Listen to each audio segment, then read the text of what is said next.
Madam, আপনি যাই কিছু বলুন না কেন, আপনার আমার মধ্যে আকাশ পাতাল ফারাক। কারণ আপনি আমার চাইতে বয়সে 2 বছরের বড়। তার চাইতে বড় কথা হলো আমি পড়াশোনা প্লাস চাকরি দুটোই করছি।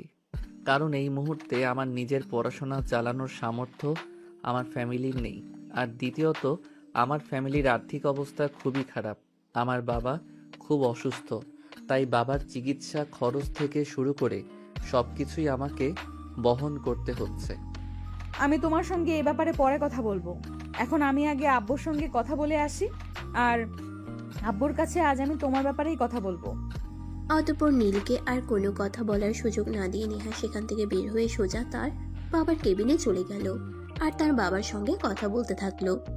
হ্যাঁ আব্বু, বলো তুমি আমাকে কি জন্য ডেকেছো? আমি তোমাকে অফিসে জয়েন করতে বললাম, কিন্তু তুমি সেটা করলে না। কিন্তু ইদানিং আমি খবর পাচ্ছি তুমি নাকি প্রায় দিনই অফিসে আসছো, কিন্তু আমার সঙ্গে দেখাও করছো না। তাহলে কেন অফিসে আসছো জানতে পারি? হ্যাঁ, তুমি আমার বাবা, তাই অবশ্যই জানতে পারো। দেখো, আমি আসলে একজনকে ভালোবাসি, আর তার সঙ্গে দেখা করতে আমি প্রতিদিন তোমার অফিসে আসি। নয়তো অফিসে আসার কোনো প্রয়োজন আমার ছিল না। এসব তুমি কি বলছো? আমি তো কিছুই বুঝতে পারছি না। তুমি একজনকে ভালোবাসো, সেটাও আবার আমার অফিসের। তাহলে এতদিন তুমি আমাকে এ ব্যাপারে কিছু বলনি কেন? বলার প্রয়োজনটা সময় কোনোটাই হয়ে ওঠেনি, তাই তোমাকে বলা হয়নি। যাই হোক, আমি তোমার অফিসের একজন এমপ্লয়িকে ভালোবাসি, যাকে তুমি ফ্যাশন ডিজাইনার হিসেবে রেখেছো। মানে তুমি কি আমাদের নতুন ফ্যাশন ডিজাইনার নীল এর কথা বলছো নাকি, যে স্টুডেন্ট অবস্থায় আমাদের এখানে জব করছে? হ্যাঁ, তুমি একদম ঠিক কথাই বলেছো। আমি তার কথাই বলছি। তাকে আমার ভার্সিটি লাইফ থেকেই পছন্দ, কিন্তু ভার্সিটি পড়াশোনা শেষ হওয়া আর চলে আসার পর তার সঙ্গে আমার তেমন দেখা সাক্ষাৎ হতো না। কিন্তু আমি কিছুদিন আগে খবর পেলাম সে আমাদের অফিসে চাকরি নিয়েছে, তাই আমি এখানে তার সঙ্গে দেখা করতে আসি আর তাকে ইমপ্রেস করার চেষ্টা করি। দেখো মামুনি, তোমাকে আমি বেশি কিছু বলবো না, কারণ তুমি প্রাপ্তবয়স্ক। তাই ছোট্ট করে বলি, শোনো, আবেগ দিয়ে জীবন চলে না। জীবন চালাতে হলে আবেগের সঙ্গে সঙ্গে বিবেকেরও প্রয়োজন হয়। হ্যাঁ, সেই সবকিছু আমি খুব ভালো করেই জানি। আর সেই সবকিছু জানি বলে আমি আমার লাইফের সিদ্ধান্তটা নেওয়ার চেষ্টা করছি। প্লিজ তোমরা এ ব্যাপারে আমাকে বাধা দিও না। তবে আব্বু, একটা কথা বলে দেই, ভালো থাকার চাইতে ভালোবাসার মানুষটার কাছে থাকা অনেক ভালো।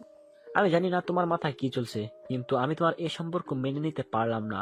তুমি প্লিজ এই সম্পর্ক থেকে নিজেকে মুক্ত করে নাও, এটাই তোমার জন্য ভালো হবে। দেখো, জীবনটা আমার, তাই সিদ্ধান্তটা আমি নিজেই নিয়েছি। কারণ জীবনের প্রতি চলতে গেলে অনেকেই উপদেশ দিবে, কিন্তু সঠিক উপদেশ কোনটা সেটা আমাকেই বেছে নিতে হবে। আর আমার কোনটা ভালো হবে সেটা তো আমি খুব ভালোভাবেই বুঝবো, তাই না? হ্যাঁ, সেটা আমি মানছি, কিন্তু দেখো নীল, একটা নিম্নমধ্য ফ্যামিলির ছেলে তুমি। প্রতি সপ্তাহে যে টাকা খরচ করো, সেই টাকা সে প্রতি 1 মাসে ইনকাম করে। তুমি কি করে ভাবছো তুমি ওর সঙ্গে ভালো থাকবে? আব্বু, এটা অফিস, তাই আমি এখানে তোমার সঙ্গে এ ব্যাপারে কোনো কথা বলতে চাই না। আমি তোমার সঙ্গে বাসায় এ ব্যাপারে কথা বলবো।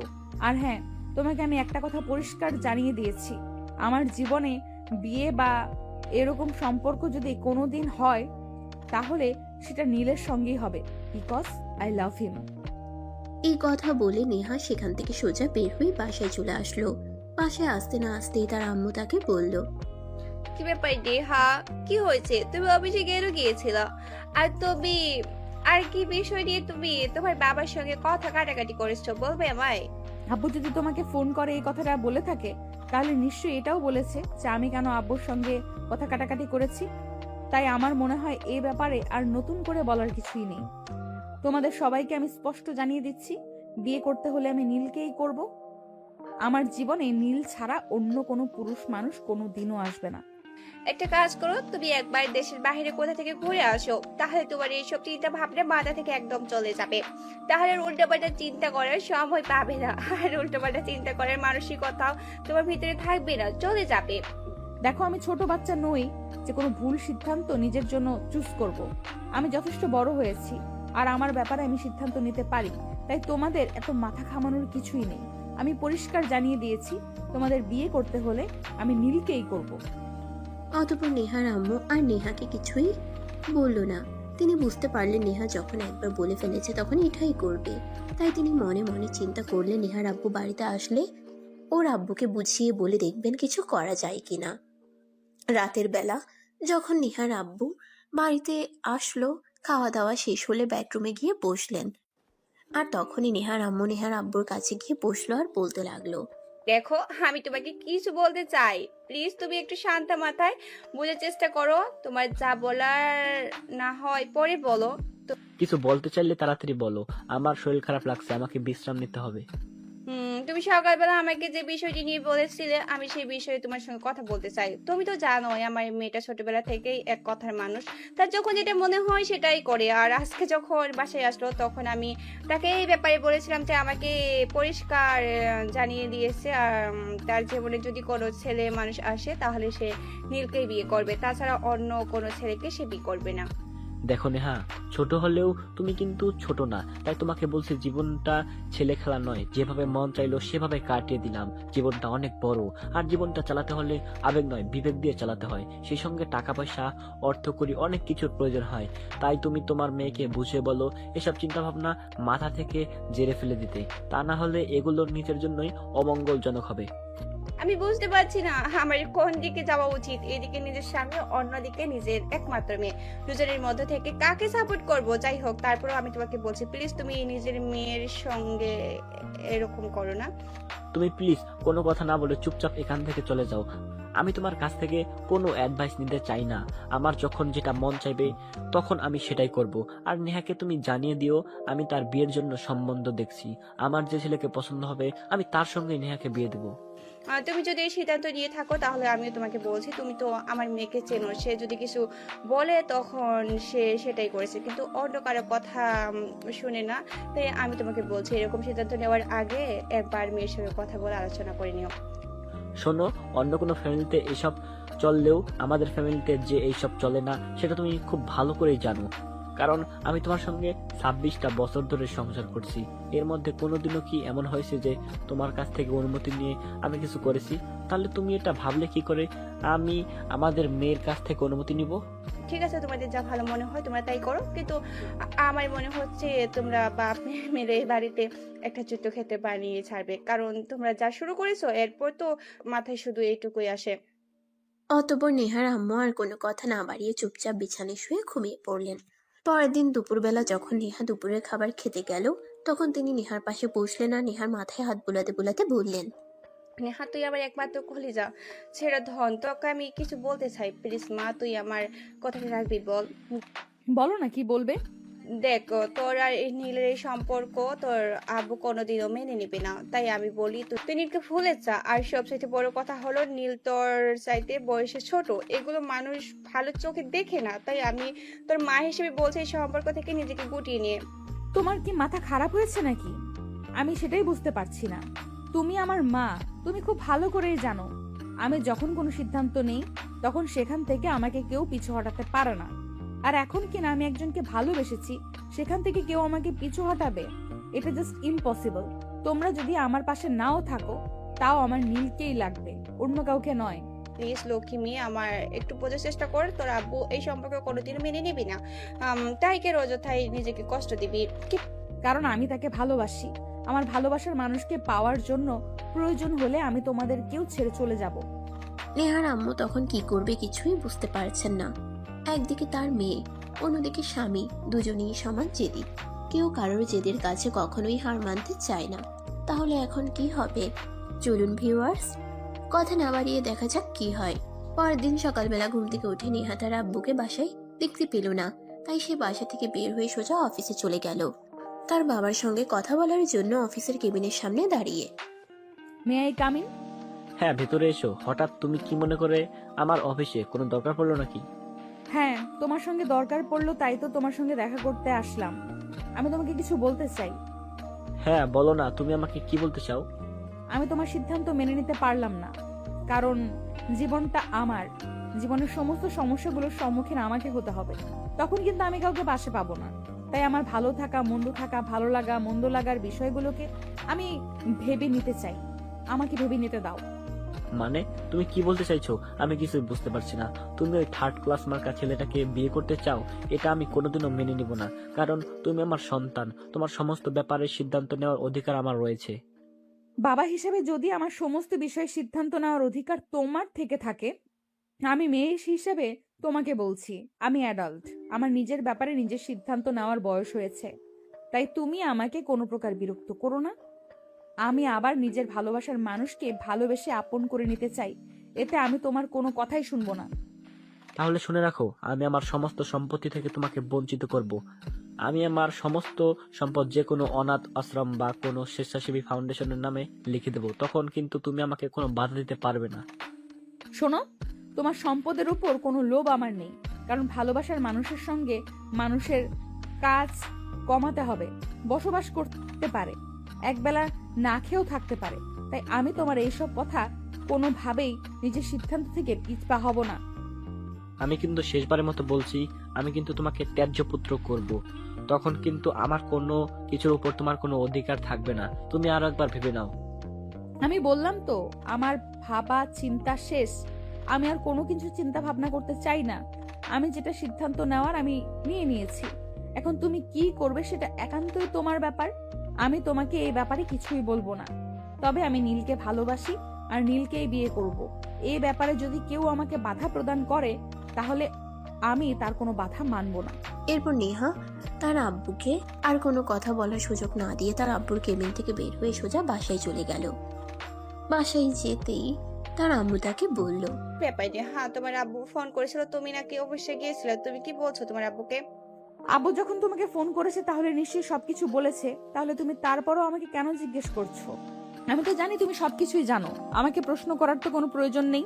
তোমার কি একবার মনে হচ্ছে না তুমি সিদ্ধান্ত ভুল নিয়েছো, যেটা তোমার জীবনের জন্য ক্ষতিকর হয়ে দাঁড়াতে পারে? প্লিজ, বাবা মা হিসেবে আমরা তোমার অনুরোধ করছি, তুমি তোমার সিদ্ধান্ত থেকে ফিরে আসো। আমরা তোমাকে ভালো ছেলে দেখে বিয়ে দিব, যে তোমাকে অনেক সুখী শান্তিতে রাখবে। যেখানে ভালোবাসা থাকবে না সেখানে সুখ শান্তি আসবে কি করে? আমি আমার মনের মাঝে একজনকে রেখে অন্যজনের সঙ্গে সংসার করতে পারবো না। এটা আমার দ্বারা সম্ভব হবে না কোনোদিনও। তাই আমি সিদ্ধান্ত নিয়েছি এই বাড়ি ছেড়ে চলে যাব আর নীলকেই বিয়ে করব। এই কথা বলতে বলতেই নেহা তার নিজের রুমে চলে আসলো আর সঙ্গে সঙ্গেই নীলকে ফোন দেয়। নীল আজ অফিসে আসেনি, তার শরীরটা খারাপ, তাই সে বাসাতেই ছিল। নীল বিছানায় শুয়েছিল, তখনই ফোনের রিংটোনের আওয়াজ শুনতে পায়। তখন সে মোবাইলটা হাতে নিয়ে দেখে নেহা তাকে ফোন করেছে। সে ফোনটা রিসিভ করতে চাইলো না, কিন্তু পরপর ফোন বেজেই চলছিল, তাই সে বাধ্য হয়ে ফোনটা রিসিভ করলো। আসসালামু আলাইকুম। কি ব্যাপার ম্যাডাম, আপনি আমাকে কেন ফোন করেছেন? ওয়ালাইকুম আসসালাম। তুমি আজ অফিসে আসোনি কেন? তোমার সঙ্গে আমার জরুরি দরকার আছে। তুমি আজ বিকেলেই আমার সঙ্গে একবার দেখা করবে। সরি ম্যাডাম, আজ আমি আপনার সঙ্গে দেখা করতে পারবো না, কারণ আমার শরীরটা ভালো নেই। আমি অন্য কোনো দিন আপনার সঙ্গে দেখা করি। তাছাড়া আমার সঙ্গে আপনার কি এমন দরকার পড়লো যে আজকেই আপনার সঙ্গে দেখা করতে হবে? জরুরি কিছু হলে ফোনে বলতে পারেন। না, সেরকম কিছু নয়। ফোনে বললে হবে না, তোমার সঙ্গে সরাসরি দেখা করতে চাই। আর সরাসরি দেখা করে সবকিছু তোমাকে বলতে চাই। তুমি কি আগামীকাল অফিসে আসছো? তাহলে আমি তোমার সঙ্গে আগামীকাল অফিসেই দেখা করব। নয়তো তুমি তোমার বাসার ঠিকানা দাও, আমি তোমার সঙ্গে তোমার বাসায় এসে দেখা করব। না ম্যাডাম, বাসার ঠিকানা দেওয়ার কোনো প্রয়োজন নেই। আমি আগামীকাল অফিসে আসছি আর অফিসেই আপনার সঙ্গে দেখা করব। আচ্ছা ঠিক আছে, তুমি সময় মতো চলে এসো। আমি আগামীকাল সকালেই তোমার জন্য অফিসে ওয়েট করব। আচ্ছা ম্যাডাম, ঠিক আছে, কোনো সমস্যা নেই। আমি তো প্রতিদিন সময় মতোই অফিসে চলে যাই। এখন তাহলে রাখি, আমার ভালো লাগছে না। এই কথা বলে নীল ফোনটা কেটে দিল আর বিছানায় চুপচাপ শুয়ে রইল। এদিকে পরের দিন সকালবেলা সকাল 8টা বাজতে না বাজতেই নেহা ঘুম থেকে উঠে ফ্রেশ হয়ে রেডি হয়ে নিল। সে নিচে যাচ্ছিল, এমন সময় তার মা তাকে বলল, কি ব্যাপার নেহা, তুমি তো কোনোদিনও এই সকালবেলা ঘুম থেকে উঠোই না, তাহলে আজ হঠাৎ এত সকালে ঘুম থেকে উঠলে? কিছু হয়েছে নাকি? না, সেরকম কিছুই হয়নি। আসলে আজ নীলের সঙ্গে একটু কথা বলতে যাব, তাই সকাল সকাল ঘুম থেকে উঠলাম। আমরা খুব দ্রুতই বিয়ে করতে চলেছি, এটা আব্বুকে বলে দিও। আমি বুঝতে পারছি না তোমার বাবার মধ্যে এ কেমন দ্বন্দ্ব চলছে। প্লিজ তোমরা এইসব কিছু বন্ধ করো, আমি তোমাদের এইসব কিছু আর সহ্য করতে পারছি না। প্লিজ আমাকে এইসব কিছু থেকে রেহাই দাও। আমি তো তোমাদেরকে কোনো কিছুই বলিনি, আর কিছু করিও নি। তাহলে এইসব কথা আমাকে কেন শোনাচ্ছ? তোমাদের যা ইচ্ছা হয় তোমরা তাই করো। আমার লাইফের কোন ডিসিশনটা কি নিতে হবে সেটা আমাকে চিন্তা করতে দাও। আমি আমার ভালোবাসার মানুষটাকেই বিয়ে করব। তারপরও আমি তোমার মা হিসাবে শেষবারের মতো অনুরোধ করে বলছি, আরো একবার চিন্তা করে দেখো। নিজের জীবনে কোনো ভুল সিদ্ধান্ত নিও না, যেটা তোমার জন্য ক্ষতিকারক হবে। নেহা তখন তার আম্মুকে আর কোনো উত্তর না দিয়ে চুপচাপ বাসা থেকে বের হয়ে অফিসের উদ্দেশ্যে রওনা দিল। রাস্তার মাঝখানে হঠাৎ গাড়িটা নষ্ট হয়ে গেল। তখনই নেহার মেজাজ বিগড়ে গেল। সে ড্রাইভারকে বলতে লাগলো, সমস্যা কি তোমার? সকালবেলা গাড়িটা একটু চেক করতে পারো না? গ্যারেজ থেকে বের করার আগে একবার চেক করে নিলেই তো এই সমস্যাটা হতো না। এখন আমি অফিসে পৌঁছাবো কি করে? আমার তো লেট হয়ে যাবে। নীল আমার জন্য ওয়েট করছে।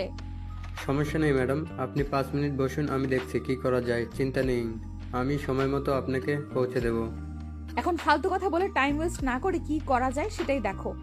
আমার হাতে সময় একদম কম। আমাকে যত দ্রুত সম্ভব অফিসে পৌঁছাতে হবে আর নীলের সঙ্গে কথা বলতে হবে। Mind it. হ্যাঁ ম্যাডাম, আমি দেখছি কি করা যায়। অতঃপর ড্রাইভার কিছুক্ষণের মধ্যেই গাড়ি ঠিক করে নেহাকে পৌঁছে দিল অফিসে। নেহা অফিসে এসে সোজা নীলের কেবিনে চলে গেল। সে নীলের কেবিনে পৌঁছে দেখতে পেল কিছু কাজ করছে। তখনই এসে দরজায় নক করলো। নীল মাথা তুলে তাকিয়ে তাকে দেখে ভিতরে আসতে বলল আর বলল, হ্যাঁ ম্যাডাম, এবার বলুন আপনি আমাকে কি বলতে চেয়েছিলেন? কি এমন জরুরি কথা যেটার জন্য আপনাকে এত সকালবেলা অফিসে ছুটে আসতে হলো? নীল, আমি তোমাকে বিয়ে করতে চাই। আমি আমার বাবার রাজপ্রাসাদ ছেড়ে তোমার কাছে চলে আসতে চাই সারা জীবনের জন্য। Madam please try to understand. এটা হয় না। দেখুন, আপনি একটা ফ্যামিলিতে বিলং করেন আর আমিও একটা ফ্যামিলিতে বিলং করি। আপনি আমার চাইতে বয়সে বড়, সেটাই সবচাইতে বড় কথা। সমাজ এটা মেনে নিবে না। সমাজ আমাদের হাজারটা কথা শোনাবে, সেটাও বড় কথা নয়। আমার ফ্যামিলি আমার চাইতে বয়সে একটা বড় মেয়েকে কখনোই আমার সঙ্গে মেনে নেবে না। তাছাড়া আপনার বাবা তো কখনোই না। হ্যাঁ, সেটা আমি খুব ভালো করেই জানি যে আমার বাবা আমাদের এই সম্পর্ক মেনে নেবে না। তাই আমি আমার বাবাকে পরিষ্কার জানিয়ে দিয়েছি, আমি আমার বাবা কিংবা আমার ফ্যামিলির সঙ্গে বিয়ের পর কোনো রকম কোনো সম্পর্ক রাখবো না। তাদের সঙ্গে কখনো যোগাযোগই করব না। আমি আমার ভালোবাসার মানুষটাকে নিয়ে যেইভাবে পারি ভালো থাকার চেষ্টা করব। তাহলে তো ম্যাডাম প্রশ্নই ওঠে না, যেই জীবনে বাবা মায়ের আশীর্বাদ থাকবে না সেখানে তো কোনো সম্পর্ক গড়ে তোলার প্রশ্নই ওঠে না। কারণ আমি আপনার বাবা মার বিরুদ্ধে গিয়ে আপনাকে কখনোই বিয়ে করতে পারবো না। তোমার কাছে কি ভালোবাসার কোনো মূল্য নেই?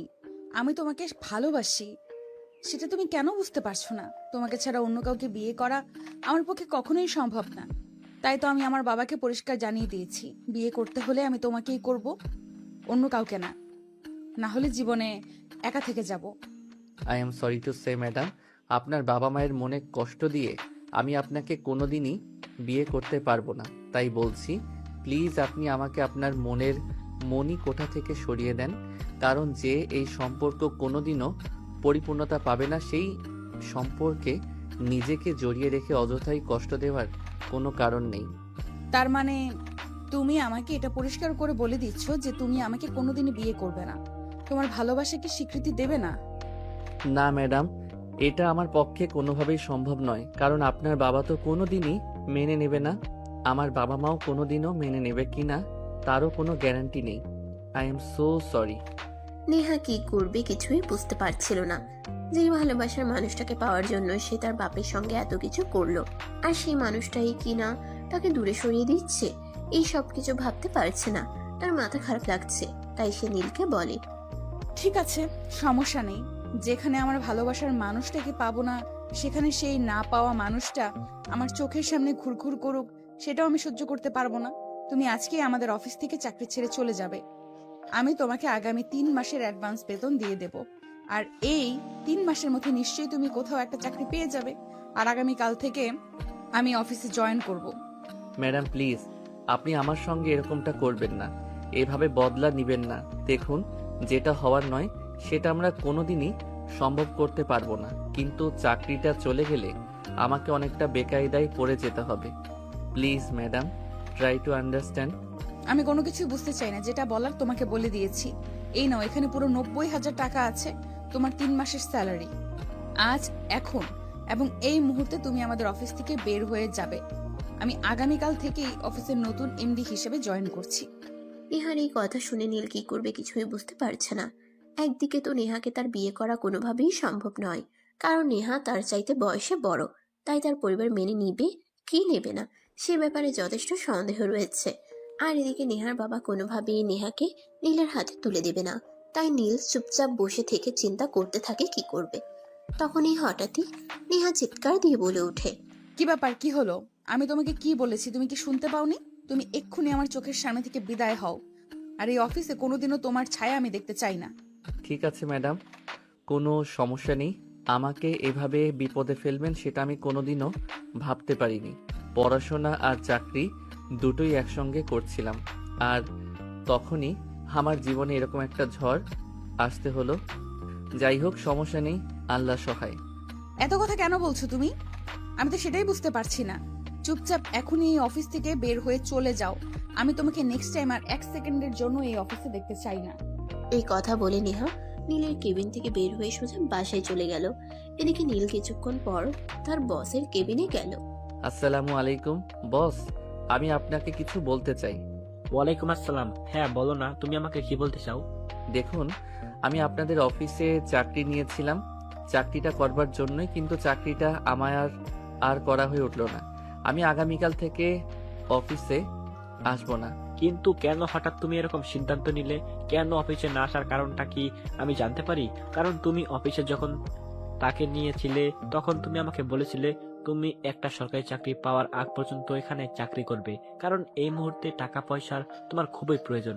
কিন্তু হঠাৎ এমন কি হলো যে তুমি চাকরিটা ছেড়ে দিচ্ছ কোনো কথাবার্তা ছাড়াই? দেখুন স্যার, আশা করি আপনাকে সবকিছু খুলে বলার প্রয়োজন নেই। আপনি কিছুটা হলেও আন্দাজ করতে পারছেন। তারপর আমি বলছি, নেহা ম্যাডাম চায় না আমি এই অফিসে চাকরি করি। তাছাড়া এরকম সিদ্ধান্ত নেওয়ার পিছনে যে কি কারণ রয়েছে সেটাও আপনি জানেন।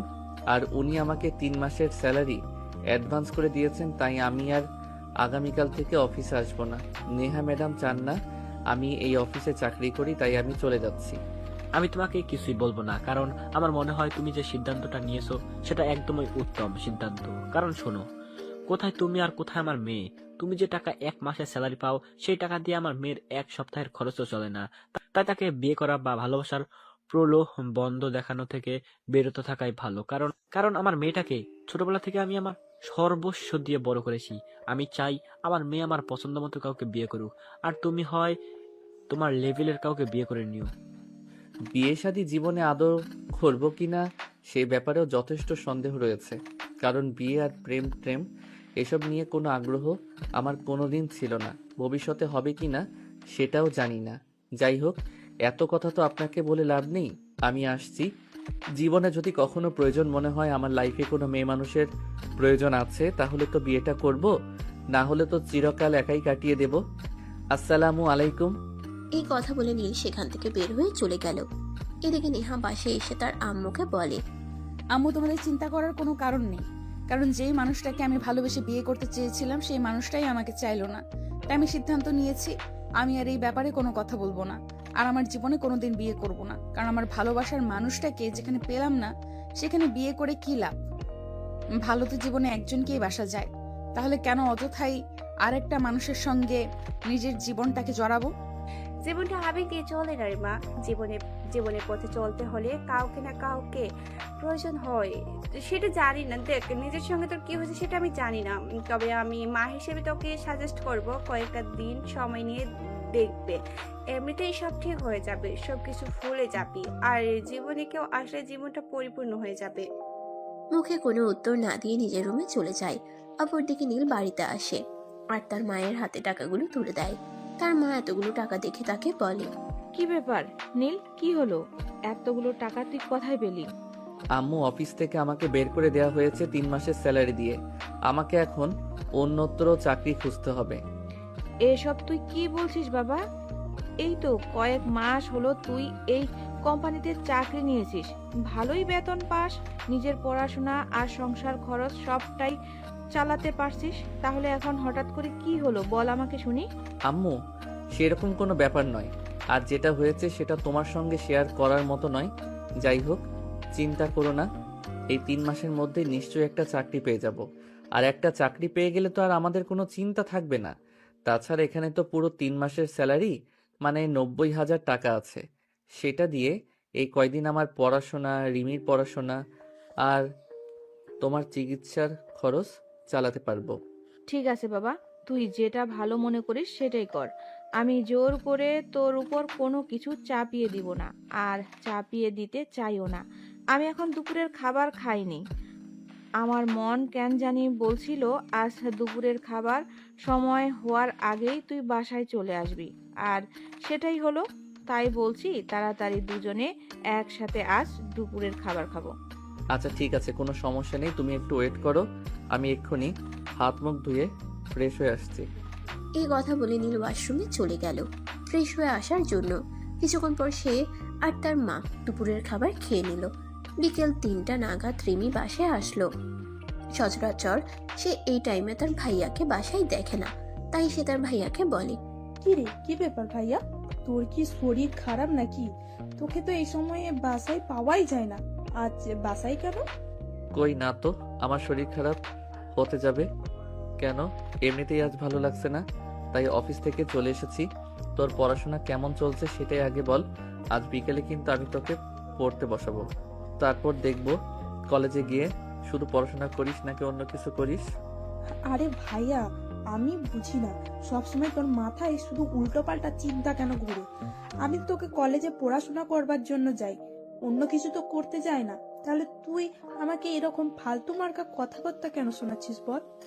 কারণ এই যুগের ছেলে মেয়েদের একটু বিশ্বাস করি না, এরা পড়াশোনার নামে কলেজে গিয়ে প্রেম করে বেড়ায়। দেখ ভাইয়া, কে কি করে না করে সেই সব তো আমি জানি না, আর জানতেও চাই না। এসব ব্যাপারে আমার কোনো আগ্রহ নেই। কিন্তু আমি না কলেজে শুধু পড়াশোনা করতেই চাই। প্রেম টেম ওইসব কোনোদিন আমাকে দিয়ে হবে বলে মনে টনে হয় না। শোন, প্রেম কিন্তু খারাপ নয়। প্রেম করে যদি তুই পালিয়ে বিয়েটা করে নিস তাহলে আমার কিছু পয়সা অন্তত বেঁচে যাবে। এই কথাটা বলেই নীল একটা শয়তানি মার্কা হাসি দিয়ে সেখান থেকে চলে যাচ্ছিল। তখনই রিমি পিছন থেকে তার স্কুল ব্যাগ দিয়ে তার ভাইয়াকে মারতে শুরু করে আর বলে, তুই আর জীবনেও ভালো হলি না, সব সময় শুধু ফাজলামো মার্কা কথাবার্তা বলতেই থাকিস। তুই কেন এমন রে? ছোট বোনকে এসব কথা বলতে কি তোর একটুও লজ্জা করে না? আমার লজ্জা করবে কেন? আমি কি মেয়ে মানুষ নাকি যে আমার লজ্জা করতে যাবে? যাই হোক, আমি কিন্তু বিকেলে তোকে পড়তে বসাবো, কথাটা মাথায় রাখিস। আর আম্মু, আমি একটু বাইরে যাচ্ছি, অনেকদিন বাইরে কোথাও হাঁটাহাঁটি করতে যাওয়া হয় না। ঠিক আছে, সন্ধ্যার আগেই কিন্তু বাসায় ফিরে আসিস, শীতকাল তো চলেই যাচ্ছে। তোদের তো সময় হয় না, তাই তো শীতের পিঠা তোদের বানিয়ে খাওয়াতে পারলাম না। আজ ভাবছি আমি তোদের ভাই বোনের জন্য পিঠা বানাবো, তাড়াতাড়ি কিন্তু চলে আসিস। ঠিক আছে আম্মু, সমস্যা নেই, আমি সন্ধ্যার আগে চলে আসবো।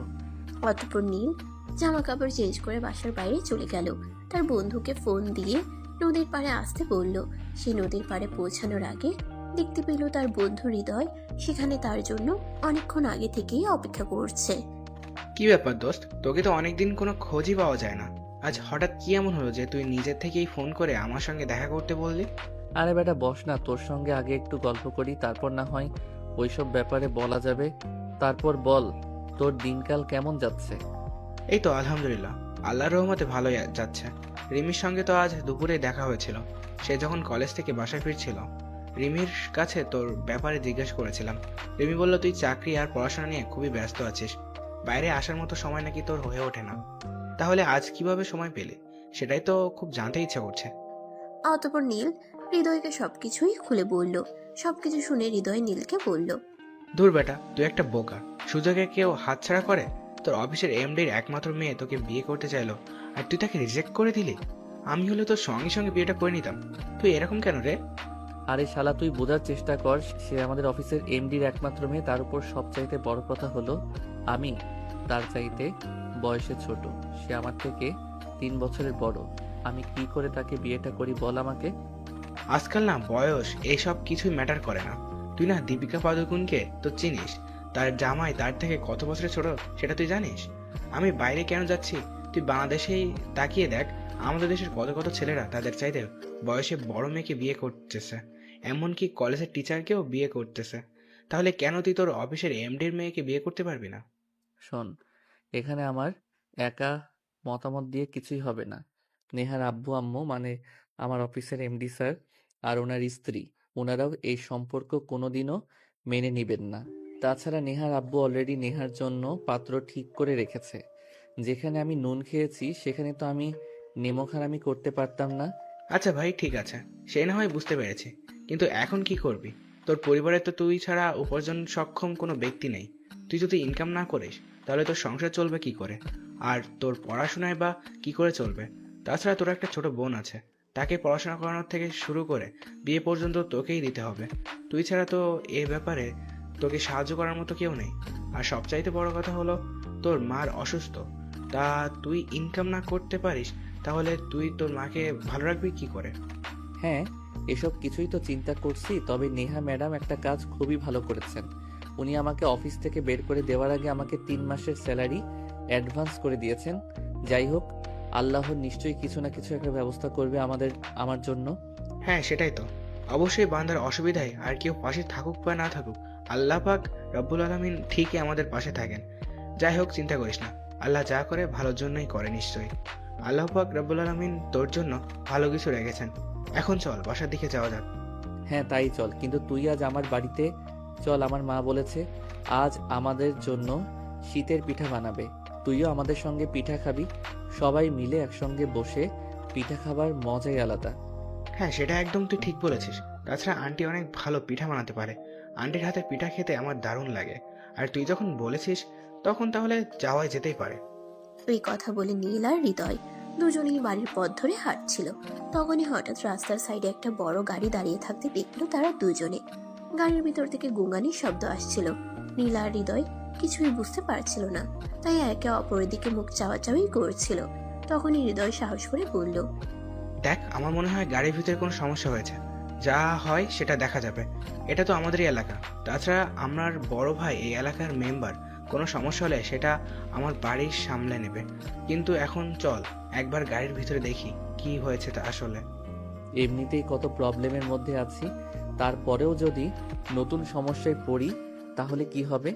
আচ্ছা যাই হোক, চল, যা আছে কপালে তাই হবে। কিন্তু দেখি ভিতরে কেউ সমস্যায় পড়েছে কিনা।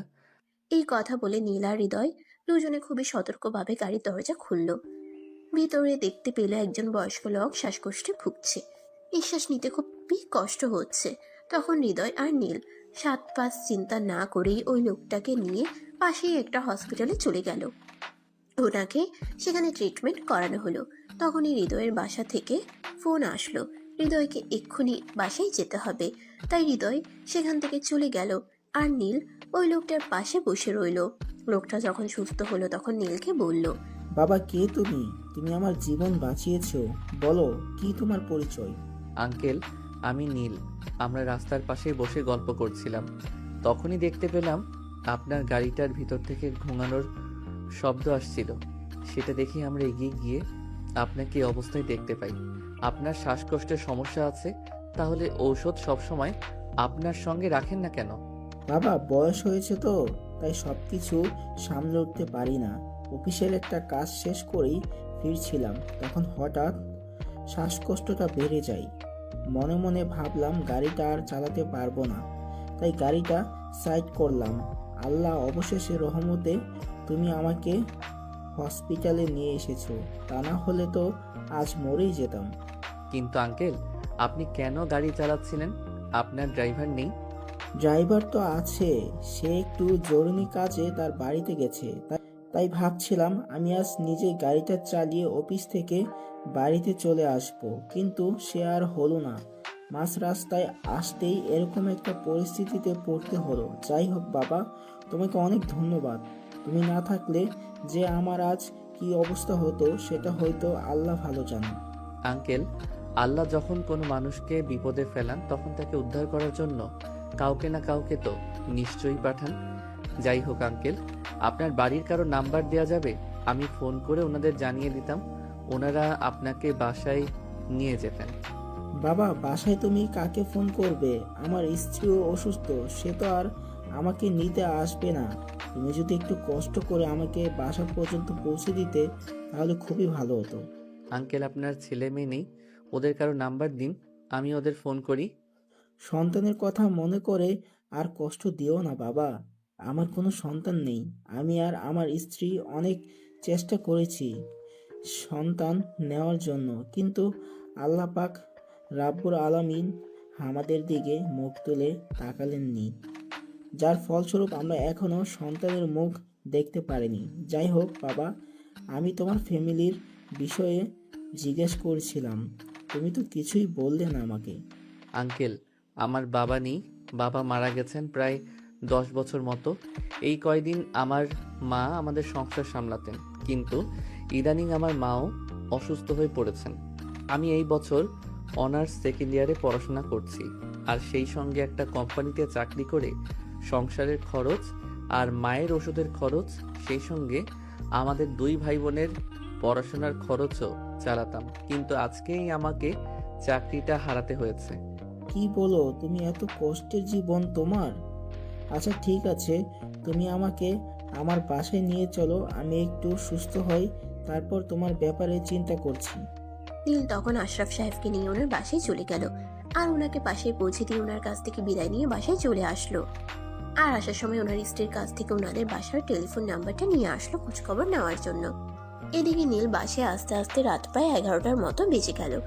নীলের মা আর তার বোন দুজনেই বারান্দায় বসে তার জন্য অপেক্ষা করছিল। নীল বাড়িতে প্রবেশ করতে না করতেই তার বোন চেঁচিয়ে বলতে লাগলো, এই ভাইয়া, তুই কি জীবনেও মানুষ হবি না? আম্মু তো তোকে বলেছিল সকাল সকাল বাসায় চলে আসার জন্য, কিন্তু তারপরেও তুই এত দেরি করে বাসায় আসলি কেন? কি সমস্যা তোর? তুই বল আমাকে। নীল তখন তার মা আর বোনকে সবকিছু খুলে বলল। সবকিছু শুনে দুজনে একদম চুপসে গেল। তারপর তার আম্মু তাকে বলল, আচ্ছা বাবা, ঠিক আছে, কোনো সমস্যা নেই, আমি তোর সঙ্গে একমত, তাই আমি তোকে কিছুই বলবো না। এখন কথা না বাড়িয়ে ফ্রেশ হয়ে আয়, খাবার দাবার করে তারপর ঘুমিয়ে পড়। আচ্ছা ঠিক আছে, আমি এক্ষুনি আসছি। ওই বলে নীল নিজের রুমে চলে যায় আর ফ্রেশ হয়ে এসে খাওয়া দাওয়া করে ঘুমিয়ে পড়ে। পরের দিন সকাল আনুমানিক 10টার দিকে সে ঘুম থেকে উঠে। আজ যেহেতু অফিস ছিল না, তাই সে একটু দেরি করেই ঘুম থেকে উঠে। ঘুম থেকে উঠতেই গতকালকে সে লোকটার কথা মনে পড়লো, তাই সে ওই বাড়ির টেলিফোন নাম্বারে ফোন করলো। ওই ভদ্রলোকের স্ত্রী সেই ফোনটা রিসিভ করলো, আর নীল ওনার কাছে ভদ্রলোকের অবস্থা জানতে চাইলেন। কথা বলার প্রসঙ্গে ওই ভদ্র মহিলা তাকে বলল ওই ভদ্রলোক তার সঙ্গে দেখা করতে চেয়েছে। নীল তাদের বাড়িতে গেল ওই ভদ্রলোকের সঙ্গে দেখা করার জন্য। দেখো বাবা, আমার কোনো সন্তান নেই, তাই আমি তোমাকে নিজের সন্তান মনে করে কিছু কথা বলতে চাই, যদি তুমি কিছু মনে না করো তো। আরে আঙ্কেল, আপনি এভাবে কেন বলছেন? আমার বাবা বেঁচে নেই। আপনি তো আমার বাবার মতোই। আপনি আমাকে নিজের সন্তান মনে করে যা বলবার বলতে পারেন, আমি কিছুই মনে করব না। তোমার কথাবার্তা, আচরণ, ব্যবহার আর চলচলন দেখে তোমাকে আমার খুবই ভালো লেগেছে। আমি আমার স্ত্রীর সঙ্গেও তোমার ব্যাপারে কথা বলেছি, উনি তো তোমার কথা শুনে খুবই খুশি হয়েছেন। তাই আমি নির্দ্বিধায় একটা কথা বলতে চাই। আঙ্কেল, আপনি আমতা আমতা কেন করছেন? আপনাকে তো বললাম, আপনি কি বলবেন বলে ফেলুন, আমি কিছুই মনে করব না। এমনকি আপনি যদি আমাকে কোনো কাজ করতে বলেন, সেটা করতে যদি আমার খুব বেশি কষ্টও হয়, তারপর আমি সেটা করার চেষ্টা করব।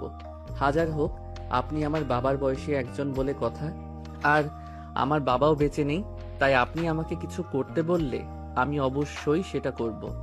আমি তোমাকে আমার নিজের সন্তানের পরিচয় দিতে চাই। আমার কোনো সন্তান নেই, আমার এই সুবিশাল সম্পত্তি, আমার কোনো ভাই বোনও নেই যারা এই সম্পত্তির অংশীদার বা ভাগিদার হবে। তাই আমি চাই তুমি আমার ফ্যামিলির, মানে তোমার মা আর বোনকে নিয়ে আমার সঙ্গে আমার এই বাড়িতে থাকো, আর আমি আমার সমস্ত সম্পত্তি তোমার নামে লিখে দিতে চাই। আরে আঙ্কেল, এসব আপনি কি বলছেন? এরকমটা হয় না। আমি কোথাকার কোন ছেলে, আমাকে তো আপনি ভালো করে চেনেনও না। আর অচেনা একটা ছেলের জন্য এরকম সিদ্ধান্ত নেওয়াটা আমার মনে হয় ঠিক নয়। তোমাকে আমি যতটুকু জেনেছি আর যতটুকু চিনেছি, এতটুকুই আমার জন্য যথেষ্ট। আমি আর কিছুই জানতেও চাই না। আমি শুধু তোমাকে এইটুকুই বলতে চাই যে আমি তোমাকে পরিচয় দিতে চাই, এর বেশি কিছু নয়। এটা হয় না আঙ্কেল। আপনি যদি এমনিতে বলেন আপনার দেখাশোনা আমাকে করতে হবে, তাহলে আমি সেটা করতে পারবো, কিন্তু কোনোভাবেই আপনার সম্পত্তির ভাগীদার হতে পারবো না। আপনি যদি বলেন আপনি মৃত্যুর আগ পর্যন্ত আপনার সমস্ত দায়িত্ব আমার, তাহলে আমি সেটা করব, কিন্তু আপনার সম্পত্তি নিজের করে নেওয়া, এটা কোনোভাবেই আমার পক্ষে পসিবল নয়। আরে বাবা, তুমি এত চিন্তা কেন করছো? দেখো, আমরা তোমাকে নিজের সন্তানের মতোই মনে করছি। আমরা তোমাকে নিজের সন্তানের পরিচয় দিতে চাই। তুমি এইটুকু বয়সে এসে পড়াশোনা করছো, আবার নিজের বাবা নেই বলে ফ্যামিলির দায়িত্বও নিয়েছো। জানি না তোমাকে কতটা কষ্ট করতে হয়।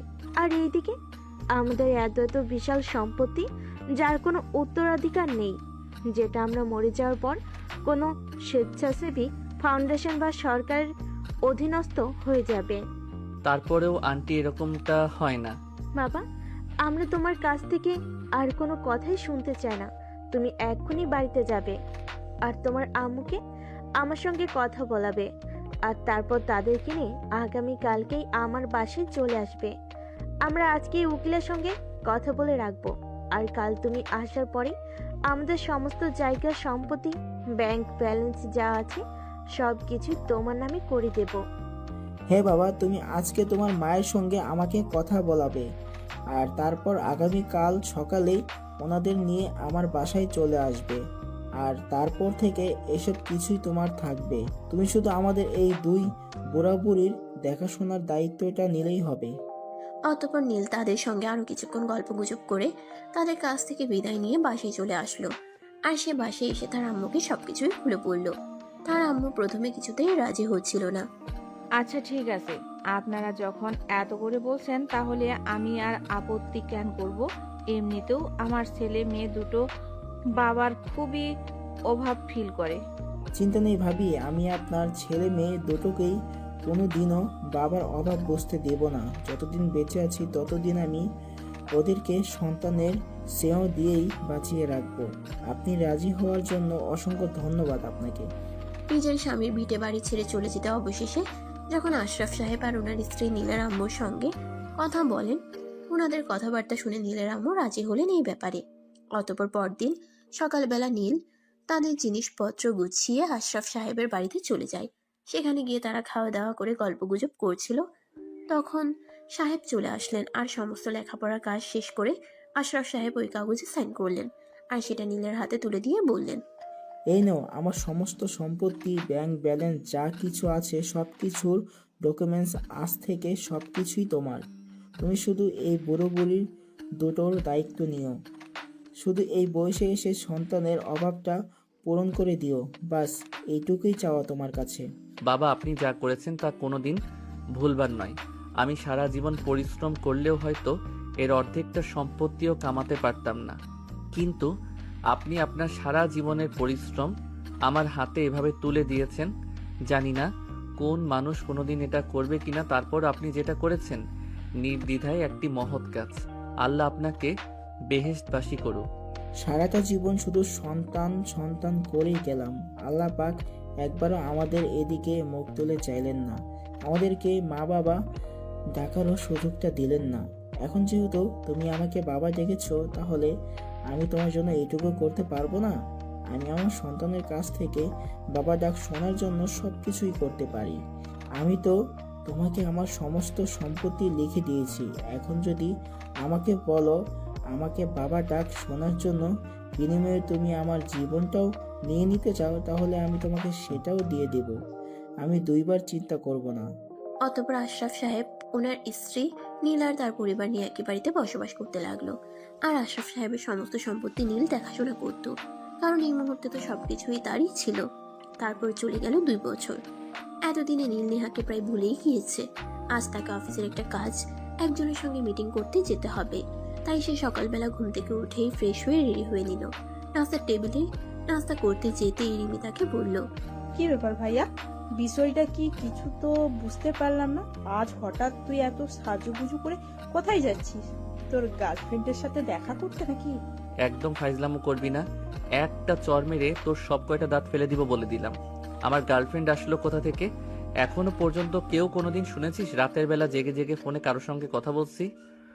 বলিসনি বলতে কতক্ষণ, একান্তই তোর সবকিছু আছে। যখন কিছুই ছিল না, তখন যখন অফিসের এমবির মেয়ে তোর পিছনে লাইন মারতো, আর এখন তোর না জানি কত মেয়ে তোর পেছনে লাইন মারে। শোন, মেয়েরা আমার পিছনে লাইন মারতেই পারে, তাই বলে যে আমাকেও মেয়েদের পিছনে লাইন মারতে হবে এরকম তো কোনো কথা নেই। আমি আমার মতো আছি, খুব ভালো আছি। আর আমি এভাবেই ভালো থাকতে চাই। আমি আমার নিজের জীবনের সঙ্গে কোনো ঝামেলাকে জড়াতে চাই না। মেয়ে মানুষকে আমি শুধুমাত্র একটা ঝামেলাই মনে করে থাকি। আমি খুব ভালো করেই জানি আগুনের কাছে গেলে মোমবাতিকে গলতেই হয়। তোর ক্ষেত্রেও যে অন্য রকম কিছু হবে না সেটা আমাকে বোঝাতে আসিস না। ফাইজলামও করিস না তো। আজ একটা অফিসের কাজে ঢাকায় যাচ্ছি। ওখানে অন্য একটা কোম্পানির এমডির সঙ্গে আমার মিটিং রয়েছে। আম্মু কোথায়? আম্মুকে বল তাড়াতাড়ি আমাকে নাস্তা দিতে। নীল প্লিজ তুই 2 মিনিট ওয়েট কর, আমার ঘুম থেকে উঠতে একটু লেট হয়ে গিয়েছিল তাই নাস্তা বানাতে পারিনি। 2 মিনিট ওয়েট কর, আমি এক্ষুনি নাস্তা বানিয়ে নিয়ে আসছি। আশরাফ সাহেব এই কথাগুলো শুনতে শুনতে সিঁড়ি বেয়ে নিচে নামছিলেন, আর নামতে নামতেই তিনি নীলের আম্মুকে উদ্দেশ্য করে বললেন, আপনাকে কত করে বলছি বাড়িতে রান্না বান্না করার জন্য মানুষ আছে, ওনাদের দিয়ে রান্না বান্না করান, কিন্তু আপনি সেটা না করে নিজেই রান্না বান্না করেন। আপনি কেন এমন করেন বলেন তো? আমার ছেলে মেয়েরা ছোটবেলা থেকে আমার হাতের খাবার খেয়ে বড় হয়েছে। অন্যের হাতের খাবার ওদের মুখে রুচে না, তাই আমি আমার সন্তানদের জন্য একটু কষ্ট হলেও নিজের হাতেই খাবার তৈরি করি। তাছাড়া বাইরের খাবার খাওয়া স্বাস্থ্যের জন্য ক্ষতিকর, তাই আমি সবার জন্যই নিজের হাতে খাবার তৈরি করি। তাছাড়া সারাদিন কি বাসায় বসে থাকা ভালো লাগে নাকি? এখন তো আমার শরীরটাও ভালো আছে, তাহলে আমি কেন সারাদিন শুয়ে বসে কাটাবো? ভাবি, আপনার এখন বয়স অনেক হয়েছে, এত কাজ করা এখন আর আপনাকে শোভা পায় না। আপনার যখন বয়স ছিল তখন তো অনেক কাজ করেছেন, এখন আপনার বিশ্রাম নেওয়ার সময়। তাই বলেছিলাম রান্না বান্না ওইসব আপনি ছেড়ে দেন, বাসায় কাজের লোক আছে, ওরা রান্না বান্না করবে, আপনার এখন বিশ্রাম নেওয়ার সময়।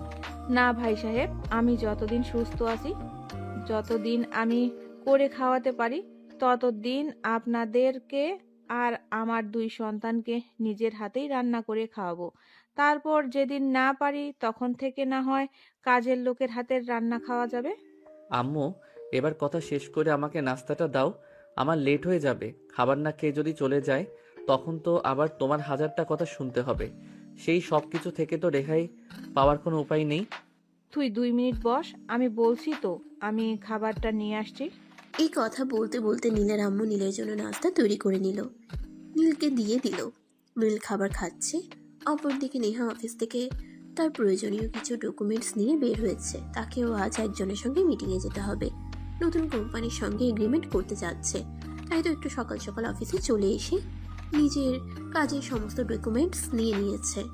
ম্যাডাম, আমি ওই কোম্পানির এমডির সঙ্গে কথা বলছি। উনি বলেছেন সকাল 10টার মধ্যে আমাদেরকে ওই ক্যাফেতে চলে যেতে, সময় মতো চলে আসবেন। ঠিক আছে, সমস্যা নেই। আমাদের হাতে আরো 1.5 ঘন্টা সময় আছে। এই 1.5 ঘন্টার মধ্যে আমরা ওই ক্যাফেতে পৌঁছে যেতে পারবো। আপনি ড্রাইভারকে গাড়ি বের করতে বলুন। আমার আর 2টা ডকুমেন্টস বাকি আছে, ওইগুলো নিয়ে নিই। আর একটা কাজ করবেন, আমার আব্বুকে কিন্তু আজ একবার ডক্টরের কাছে যেতে হবে। আপনি অ্যাকাউন্টসে বলে দিয়ে আসবেন আমার আব্বুর অ্যাকাউন্টে 3 লাখ টাকা পাঠিয়ে দিতে। ম্যাডাম, স্যার ডাক্তারের কাছে যাবেন সেটা না হয় বুঝলাম, কিন্তু তাই বলে এত টাকা? দেখুন, টাকাগুলো আপনার বাবার কামাই হয়েছে। আপনার কাছে আমাকে কৈফিয়ত দিতে হবে? টাকাগুলো আমি নিজে ইনকাম করি, আর কোথায় ইনভেস্ট করব সেটা আমি খুব ভালো করেই জানি। আমার বাবা আজ আমেরিকায় চলে যাবেন ডক্টর দেখাতে। সেখানে কত টাকা লাগবে তার কোনো ঠিক নেই। আমি আপনাকে 3 লাখ টাকা দিতে বলেছি, খুব বেশি কিছু দিতে বলিনি। আর এই ব্যাপারে আপনাকে কেন দিচ্ছি, আপনি অ্যাকাউন্টটা শুধু বলে দিয়ে আসুন। আমার বাবাকে টাকাটা দিয়ে দিতে বাবা যাবেন, তারপর যত টাকা লাগবে সেগুলো আমি পাঠাবো। আজ আমার হাতে সময় নেই। ম্যানেজার তখন আর কোনো কথা না বলে সেখান থেকে সোজা অ্যাকাউন্টে চলে গেল, আর সেখানে গিয়ে বলে আসলো টাকা দেওয়ার কথা। তারপর সে নেহাকে নিয়ে অফিস থেকে বের হয়ে পড়ল। অপরদিকে নীল অনেকক্ষণ ধরে ক্যাফেতে বসে আছে, প্রায় 10 মিনিটের মতো। তার তো মেজাজ খারাপ হয়ে যাচ্ছে, কারণ সে খুবই টাইম মেনটেন করে চলে। সময়ের অপব্যয় করা তার একদমই পছন্দ নয়, তাই সে তার ম্যানেজারকে বলে, কি ব্যাপার ম্যানেজার, এখনো কাজই দেওয়া হলো না? আর এখনই যদি এত হেয়ালিপনা থাকে তাহলে আমি এই কোম্পানি দিয়ে কাজ করাবো কিভাবে? 10টা 10 মিনিট বেজে গেছে, তাহলে ওরা এখনো আসছে না কেন? স্যার, আমি ওনাদেরকে ফোন করেছিলাম, ওনারা বলেছেন রাস্তায় একটু যানজট ছিল তাই একটু লেট হয়েছে, ওনারা এখনই চলে আসবেন। দেখুন, আপনি খুব ভালো করে জানেন অজুহাত দেখানো আমার একদমই পছন্দ নয়। আমি নিজে অজুহাত দেখাই না, আর কেউ আমাকে অজুহাত দেখাক সেটাও আমি পছন্দ করি না। আমার কাছে সবচাইতে আগে হলো আমার কাজ, আর তারপর অন্য সব কিছু। আমার কাজে কেউ ফাঁকি দিলে সেটা আমার খুবই বিরক্ত লাগে, আর আমি খুব রেগে যাই, সেটা আপনি খুব ভালো করে জানেন।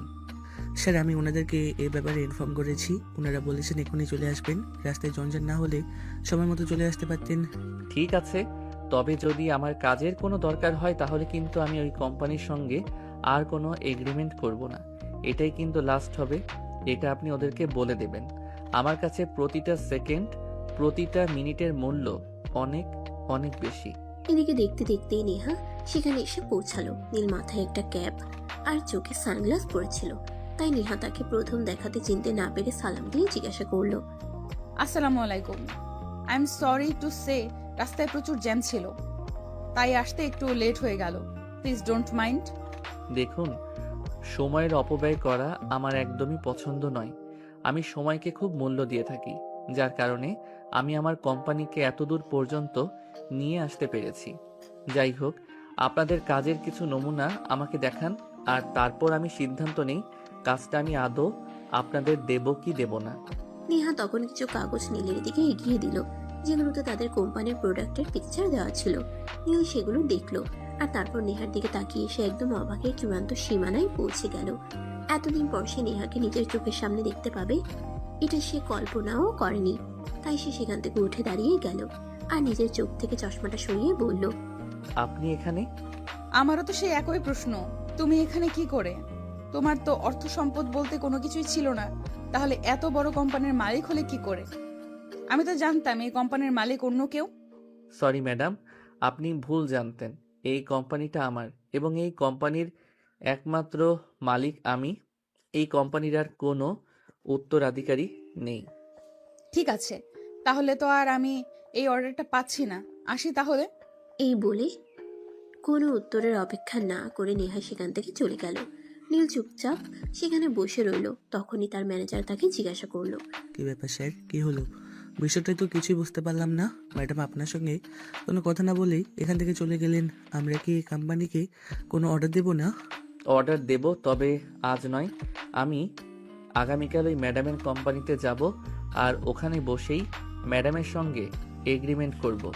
মানে কি তার? আমি তো কিছু বুঝতে পারলাম না। এত কষ্ট করে এখানে এগ্রিমেন্ট করবার জন্য এলাম, আর উনি মিটিং না করে চলে যাচ্ছে। আর আপনি কিনা বলছেন আপনি ওই ম্যাডামের কোম্পানিতে যাবেন আর সেখানে গিয়ে এগ্রিমেন্ট করবেন। এটাকে তো আমরা যতগুলো কোম্পানির সঙ্গে এগ্রিমেন্ট করেছি সবগুলোই আমাদের অফিসে বসে কিংবা অন্য কোনো রেস্টুরেন্টে কিংবা ক্যাফেতে বসে, কিন্তু আজ হঠাৎ আপনার কি হলো? আমি তো কিছুই বুঝতে পারছি না। দেখুন, আমি আপনার স্যার আর আপনি আমার ম্যানেজার, তাই আমি আমার কোনো বিষয় আপনার কাছে নিশ্চয়ই কৈফিয়ত দেব না। চুপচাপ ক্যাফের বিলটা মিটিয়ে বাইরে আসুন। ম্যানেজার তখন আর কোনো কথাই বলল না, চুপচাপ ক্যাফের বিল মিটিয়ে বাইরে চলে আসলো। আর নীল সেখান থেকে সোজা বাড়িতে চলে আসলো। বাড়িতে এসে মন খারাপ করে চুপচাপ বসে আছে। নীল কখনোই বাড়িতে এসে ভাবে চুপচাপ বসে থাকে না, সবার সঙ্গে গল্প করে, সবার খোঁজ খবর নেয়। আজ যখন নীল বাসায় এসে চুপচাপ নিজের রুমে বসে আছে, সেটা দেখে রিমি সেখানে গেল আর তাকে জিজ্ঞাসা করলো, কি ব্যাপার ভাইয়া, কি হয়েছে তোর? তুই আজ অফিস থেকে এসে চুপচাপ এখানে বসে আছিস কেন? তোর কি মন খারাপ? না রে, মন খারাপ নয়, তবে বহুদিন পর সেই অনাকাঙ্ক্ষিত মানুষটার সঙ্গে দেখা হয়ে গেল। মানে তুই কি বলছিস? আমি কিছুই বুঝতে পারছি না। অনাকাঙ্ক্ষিত মানুষ বলতে তুই কাকে মিন করতে চাইছিস? আমার জীবনে তো সেই অনাকাঙ্ক্ষিত মানুষ একটাই, নেহা ম্যাডাম। আজ আমি যে কোম্পানির সঙ্গে এগ্রিমেন্ট করতে গেছিলাম সেটা নেহা ম্যাডামের কোম্পানি। উনি কোম্পানির দায়িত্ব নেওয়ার পর কোম্পানির নাম চেঞ্জ করেছেন, তাই আমি বুঝতে পারিনি। আর ওই কোম্পানির সঙ্গে এগ্রিমেন্ট করব বলে সিদ্ধান্ত নিয়েই কিন্তু যখন আমি ওখানে পৌঁছালাম আর সঙ্গে সঙ্গে দেখা গেল, তখনই আমি এই ব্যাপারে জানতে পারলাম। ভাইয়া, আমার মনে হয় তুই নেহাকে ভালোবাসিস, আর তার জন্যই ভুলতে পারছিস না। তাই আমি বলি কি, নেহাকে তুই বিয়ে কর। শোনো, যে মানুষটা আমাকে ভালোবাসে বলেছিল তখন, যখন আমি তাকে মূল্য দেইনি, এখন কেন আমি তার জীবনে ফিরে যাব? আমার কোনো কিছু ছিল না বলেই তার বাবা আমাকে মেনে নিত না, আর তার কারণেই কিন্তু আমি সেদিন তাকে না করে দিয়েছিলাম। যদি তার বাবা আমাকে মেনে নিত তাহলে সমাজকে আমি কোনো তোয়াক্কা করতাম না। নেহাকে আমি সোজা বিয়ে করে আমার বাড়িতে নিয়ে আসতাম। আম্মুর উপর আমার সম্পূর্ণ ভরসা ছিল, আম্মু সবটা মেনে নিত। কথাগুলো আড়াল থেকে তার আম্মু শুনছিল। ওদের কথা বলা শেষ হলে তার আম্মু রুমের ভিতরে আসলো আর নীলের মাথায় হাত রেখে বলল, বাবা, আজকেও আমি তোকে কোনো বাধা দেব না। আমি চাই তুই তোর ভালোবাসার মানুষটাকে নিয়ে ভালো থাক, তাই আমি তোকে পারমিশন দিচ্ছি। তুই নেহাকে তোর মনের কথা বল আর তার অভিমান ভাঙিয়ে তাকে বিয়ে করে নিয়ে আয়। এখন তো আর কোনো অসুবিধা নেই, এখন তো তুই তাদের চাইতে অনেক বেশি টাকার মালিক, তাহলে তো আর নেহার বাপের কোনো অসুবিধা নেই। হ্যাঁ নীল, তোমার মা একদম ঠিক কথাই বলেছেন। যখন তোমার টাকা পয়সা ছিল না তখন তুমি নেহাকে ভালোবাসা সত্ত্বেও সব কিছুর জন্য ছেড়ে চলে এসেছিলে।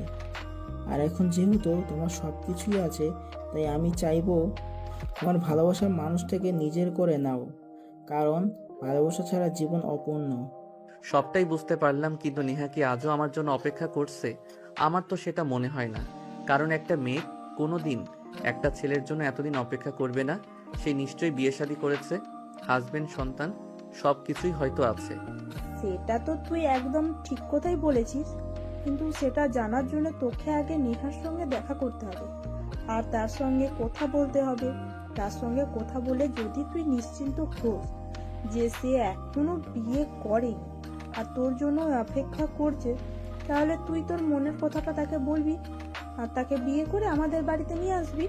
হ্যাঁ বাবা, রিমি একদম ঠিক কথাই বলেছে। তুমি যাও নেহার সঙ্গে আগে কথা বলো, সব কিছু যদি ঠিকঠাক থাকে তাহলে আমি নিজেই তোমার জন্য বিয়ের সম্বন্ধ নিয়ে যাব। ঠিক আছে বাবা, কোনো সমস্যা নেই। আপনি যখন বলেছেন তখন আমি নিশ্চয়ই যাব। কারণ কেন জানি না আমার নিজের মন বলছে আমি নেহাকে ভালোবাসি, তাই নিজের একটা ছোট ভুলের জন্য ভালোবাসাকে হারাতে চাই না। পরদিন সকাল 10টার দিকে নীল বাসা থেকে বের হলো নেহার অফিসের উদ্দেশ্যে। এসে অফিসে পৌঁছে অফিসের পিয়নকে দিয়ে নেহার কাছে খবর পাঠালো। নেহা খবরটা শুনে বেশ কিছুক্ষণ চিন্তা করলো, তারপর বলল নীলকে ভিতরে আসতে দিতে। নীল ভিতরে আসলো। নেহা চুপচাপ বসে আছে, কিছুই বলছে না। তখন নীল নিজে থেকেই বলল, কেমন আছেন ম্যাডাম? যেমন তুমি চেয়েছিলে ঠিক তেমনই আছি। দেখুন ম্যাডাম, আমি জানি আপনি এই কথাগুলো অভিমান নিয়ে বলছেন, কিন্তু আমি তাতে কিছুই মনে করব না। যাই হোক, আপনার হাজবেন্ড আর বাচ্চারা কেমন আছে? হাজবেন্ড আর বাচ্চা, এটা তুমি ভাবলে কি করে? নীল, তোমার পর আবার জীবনে কোনো মানুষের জায়গা হয়নি আর হবেও না, কারণ আমি তোমাকে ভালোবাসতাম আর এখনো বাসি। তুমি হয়তো বিয়ে শাদী করে সন্তানের বউ নিয়ে ভালোই আছো, কিন্তু বিশ্বাস করো, আমার জীবনে এখনো কেউ আসেনি আর ভবিষ্যতেও আসবে না, কারণ এই হৃদয়ে একটা নাম সুন্দর করে স্বর্ণাক্ষরে লেখা হয়ে গেছে। মানে এসব আপনি কি বলছেন? আপনি এখনো বিয়ে করেননি, এখন আমার অপেক্ষাতে বসে আছেন? আপনি সত্যি বলছেন? আমি নেহা কখনো কোনোদিনও কাউকে মিথ্যা বলিনি। তোমাকে ভালোবাসতাম এই কথাটা যেমন সত্য, তোমার জন্য আজ অপেক্ষা করে আছি এই কথাটাও ঠিক তেমনি সত্য। তুমি আমার জীবনের প্রথম এবং শেষ ভালোবাসা, তোমার পর এই হৃদয়ে কারোর জায়গা হবে না। যাই হোক, বাদ দিন। স্যার কেমন আছেন? ওনার শরীর ভালো আছে তো? আজকাল কি অফিসের দেখাশোনা আপনি একাই করছেন নাকি স্যার এখন অফিসে আসেন? বাবার শরীর ভালো নেই, কালকে আমেরিকায় পাঠানো হয়েছে উন্নত চিকিৎসার জন্য, আর অফিসার দেখাশোনা গত 1 বছর ধরে আমিই করছি। যেহেতু বাবার শরীর ভালো নেই, তাই বাবাকে আর কোনো প্রেশার দিতে চাই না। ও আচ্ছা, স্যার কবে দেশে আসবেন এ ব্যাপারে আপনি কিছু জানেন? স্যারের সঙ্গে একবার দেখা করতাম। আব্বুর সঙ্গে দেখা করে আপনার কোনো লাভ আছে বলে তো আমার মনে হয় না। যাই হোক, আপনি কিন্তু একটা বিষয় এড়িয়ে গেলেন। আমি কিন্তু আপনার স্ত্রী আর বাচ্চাদের কথা জিজ্ঞাসা করেছিলাম, আপনি কিন্তু ও ব্যাপারে কিছুই বললেন না। বলেন, ওরা কেমন আছে আর কোথায় আছে? নিশ্চয়ই আপনার স্ত্রী খুবই ভাগ্যবতী একজন মহিলা, যে মানুষটাকে আমি আমার সবকিছুর বিনিময়ে নিজের করে পেতে চেয়েছিলাম। আপনার স্ত্রী কোনো কিছুর বিনিময় ছাড়াই সেই মানুষটাকে নিজের করে পেয়ে গেল। হ্যাঁ, সে খুবই ভাগ্যবান যে সে আমাকে পেয়েছে, আর আমিও খুব ভাগ্যবান যে তার মতো স্ত্রী পেয়েছি। যদি তার মতো স্ত্রী না পেতাম তাহলে হয়তো আজ উন্নতির চরম শিখরে পৌঁছাতে পারতাম না। তার মতো বউ পাওয়া সত্যি ভাগ্যের ব্যাপার। যাই হোক, আপনাকে জিজ্ঞেস করছিলাম স্যার কবে দেশে আসবেন, ওনার সঙ্গে একবার দেখা করার ছিল। আব্বুকে আগামী সপ্তাহে দেশে আনা হবে। আমি আগামীকালকেই ওখানে যাচ্ছি। সবকিছু ভালো থাকলে আগামী সপ্তাহে আব্বুকে নিয়ে দেশে ফিরে আসব। যাই হোক, আপনি কি খাবেন, চা নাকি কফি? না, কিছুই লাগবে না, আজ তাহলে আসি। আপনার নাম্বারটা আমার ম্যানেজারের কাছে আছে, আমি ওনার কাছ থেকে নাম্বারটা নিয়ে ফোন করব। আর স্যার দেশে আসলে ওনার সঙ্গে দেখা করতে আপনাদের বাড়িতে যাব। এই বলে নীল নেহার অফিস থেকে বের হয়ে বাসায় চলে আসলো। আর বাসায় আসতেই তার বোন তাকে জিজ্ঞাসা করলো, কি ব্যাপার ভাইয়া, কি হলো? নেহার সঙ্গে দেখা করতে গিয়েছিলাম। নেহা আমাকে বলল সে এখনো বিয়ে করেনি আর এখনো আমার জন্য অপেক্ষা করছে। আর আঙ্কেলের ব্যাপারে যখন জিজ্ঞাসা করলাম তখন সে বলল আঙ্কেল নাকি অসুস্থ, ওনাকে চিকিৎসার জন্য আমেরিকায় নিয়ে যাওয়া হয়েছে। নেহাও আগামীকাল সেখানেই যাবে, আগামী সপ্তাহে ওনাকে দেশে নিয়ে আসবে। আর আমি ওকে বলে এসেছি আঙ্কেলকে দেশে নিয়ে আসলে আমি ওদের বাসায় যাব আঙ্কেলের সঙ্গে দেখা করার জন্য। দেখলি তো, আমার কথাই তো ঠিক হলো। আমি তো তোকে বলেছিলাম নেহা এখনো তোকে ভালোবাসে। আমার কথা মিললো তাহলে। হ্যাঁ, তুই একদম ঠিক কথাই বলেছিস, কিন্তু এখন কথা হলো আমি যদি এখন নেহার সামনে নিজের ভালোবাসার দাবি নিয়ে দাঁড়াই তাহলে কি নেহা আমাকে মেনে নিবে? এই বিষয়টাই তো আমি ভেবে পাচ্ছি না। এত চিন্তা করার কোনো কারণ নেই, কারণ আমি জানি যে মানুষটা তোকে নিজের করে পাওয়ার জন্য এত কিছু করতে চেয়েছিল। আর সেই মানুষটাকেই তুই তাকে পাত্তা না দেওয়ার পরেও এতটা বছর ধরে তোর জন্য অপেক্ষা করে আছে। তাহলে নিশ্চয়ই তোকে পাওয়ার আগ্রহ তোর চাইতে তার অনেকটা বেশি। এরপর দেখতে দেখতে এক সপ্তাহ সময় চলে গেল।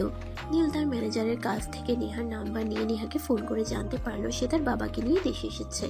তাই নীল তার পরিবার নিয়ে নেহার বাবার সঙ্গে দেখা করতে গেল। আসসালামু আলাইকুম স্যার, কেমন আছেন আপনি? আপনার শরীরের এখন কি অবস্থা? ওয়ালাইকুম আসসালাম। এই তো আলহামদুলিল্লাহ, আল্লাহর রহমতে এখন আগের চাইতে অনেকটা ভালো আছি। বাবা, তুমি হঠাৎ এতদিন পর কি মনে করে? নেহার কাছে আমি তোমার কথা শুনেছি। নীল গ্রুপ অফ ইন্ডাস্ট্রিজের একমাত্র মালিক তুমি। আল্লাহ কখন কাকে কোথায় নিয়ে যান সেটা কেউ বলতে পারে না। সেদিন তোমার কিছুই ছিল না বলে আমি আমার মেয়েটাকে তোমার হাতে তুলে দিতে ভরসা পাইনি, কিন্তু দেখো তোমাকে পাওয়ার জন্য আমার মেয়েটা এখনো সেই একাই বসে আছে, নিজের জীবনের সঙ্গে অন্য কাউকে জড়ায়নি।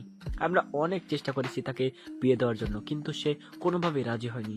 সে শুধুমাত্র তোমাকে ভালোবাসে, তাই অন্য কাউকে ভালোবাসতে পারবে না। সেটা আমরা জানি, তাই আপনার সঙ্গে কথা বলতে এসেছি। আমরা নীল আর নেহার 4 হাত এক করতে চাই। সেটা তো সম্ভব নয় আন্টি। আপনার ছেলের বউ বাচ্চা আছে, আমি কেন সতীনের সংসার করতে যাব?